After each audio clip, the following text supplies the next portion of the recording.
অর্থের কাছে তারা বিক্রি করে দিচ্ছে মাতৃমুক্তিপণ। তাই তো তারা ইনিয়ে বিনিয়ে কিলিং মেশিন পলাতক দানব ও তার দলকে নির্বাচনে আনতে চায়।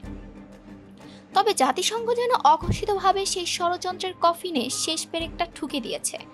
এবার বাংলাদেশের আগামী জাতীয় নির্বাচনে স্বৈরাচার ফ্যাসিস্ট আওয়ামী লীগের অনুপস্থিতি থাকলেও জনগণের সঠিক অংশগ্রহণের মাধ্যমে নির্বাচন অন্তর্ভুক্তিমূলক হতে পারে বলে মন্তব্য করেছেন জাতিসংঘের আবাসিক সমন্বয়কারী গোয়েন লুইস।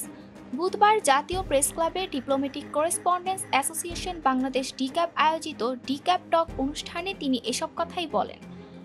আওয়ামী লীগ নির্বাচনে না থাকলে সেটি অন্তর্ভুক্তিমূলক হবে কিনা এমন প্রশ্নের জবাবে গেইন লুইস বলেন, আওয়ামী লীগ না থাকলেও জনগণের অংশগ্রহণ সঠিকভাবে হলে আগামী নির্বাচন অন্তর্ভুক্তিমূলক হতে পারে।